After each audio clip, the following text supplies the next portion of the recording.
demand paging. So these are the objectives of this session. First, let us have some discussion on virtual memory.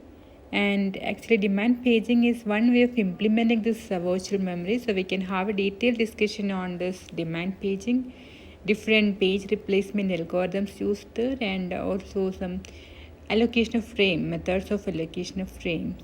And also we can have some discussion on working set model used in demand paging system. In the previous sessions, we have discussed about various memory allocation strategies like all of them have the same goal, that is to keep many processes in the main memory simultaneously to allow multiprogramming. Anyway, all this requires that the entire process should be in the main memory before it can execute. Whereas we are introducing a new technique called virtual memory, which is a technique that allows the execution of a process that are not completely in main memory. So this scheme allows the program to be greater than the physical memory available. The major motivation behind the concept of virtual memory is the fact that in many of the cases, the entire code will not be executed. Just for example, the program may contain code to handle unusual error conditions, but the errors occur seldom, right? So those routines will not be executed most of the time. Or we may declare a two-dimensional array as a 100 by 100 element array, but it is seldom larger than 10 by 10. In such cases, those memory area would not be required. Now, in the case of virtual memory, there is a clear separation of user's logical view of memory from the actual physical memory. So, the view of user can be called as a virtual address space or logical address space. And we usually assume that our program always starts at memory location 0, and from there a contiguous area will be allocated for the entire process, like that. Whereas the actual physical memory will be organized as a set of frames, and the allocation of a process may not be contiguous among these frames. And now it is the duty of this hardware, that is memory management unit, to map these logical pages or logical view of memory into actual physical memory. So this may be our assumption about a program. Our program starts at memory location 0. We have a code session, data session, then a heap and stack growing in opposite directions, and all these together are allocated as a single contiguous unit. This is our assumption. Now the virtual memory can be implemented in two different ways. One is called demand paging and the second one is demand segmentation. And this is how the mapping is actually done. We have the virtual memory, that is the logical view of a memory contains as many pages as the length of the process. And we have the physical memory here, which may be less than the size of this process. And we have the memory map, which maps the pages from this logical view or the process to the actual physical memory. So some of the pages may be directly mapped into this physical memory, whereas some others may be there in the secondary memory. So as per the requirement, those pages would be moved from this disk into main memory. So, maybe some of them will be replaced or something like that. We can see all those things in detail.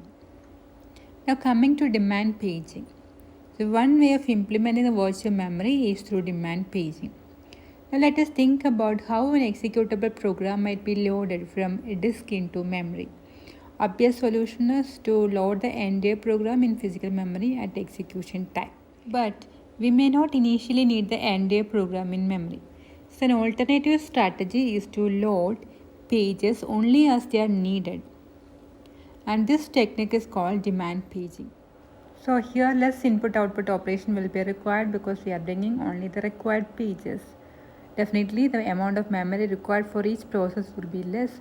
So we can support more users at the same time. Response will be fast. So a demand paging system is similar to a paging system with swapping, where the processes initially reside in the secondary memory, and when we want to execute those processes, we have to swap in those processes into main memory, and later they will be swapped out of the memory.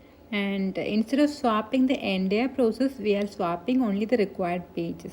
So we can call it as a lazy swapper, or term pager will be more suitable. Now let us have some basic idea about this demand paging. Whenever a process is to be swapped in, the swapper would have guessed on which pages would be required before this process is again swapped out.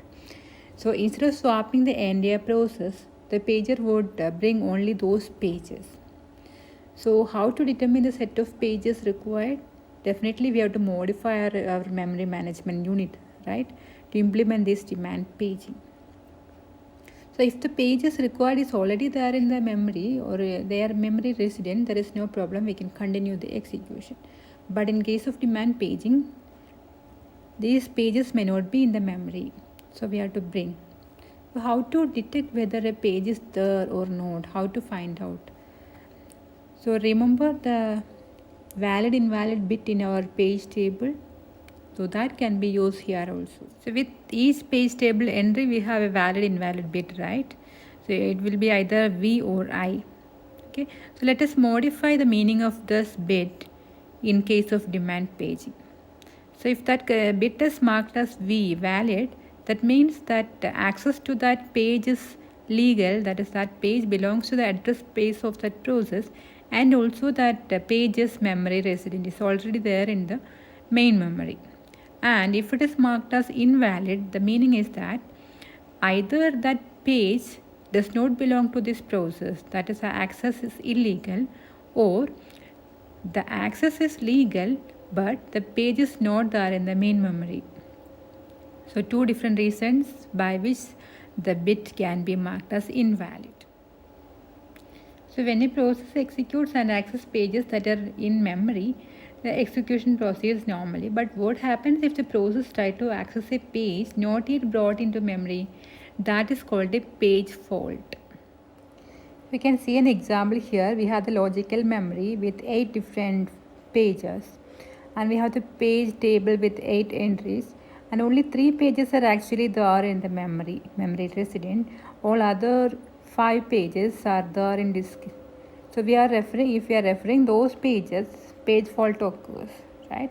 So when we refer a page here, first we will check the page table to find the corresponding entry, and if the corresponding bit is marked as invalid, that means two different chances are there. Either the corresponding page reference is illegal, or reference is legal but the corresponding required page is not there in the main memory. So first we have to make sure that the access is valid, that is, the page belongs to its address space and it is marked as invalid only because that page is not there in main memory. How to ensure that? By checking the process control block, right? We have seen the process control block in which the memory information of a process is stored. So we can easily check whether the page, the referred page belongs to the address space of that process by checking the memory information of that process. And if the corresponding access is valid, then there is a page fault.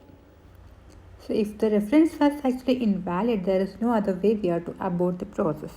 Or else, that is, reference is actually valid but the page is not memory resident. In that case, we have to invoke the procedure for handling page fault. Okay. As a first step, what we have to do is find a free frame from the free frame list to allocate this page.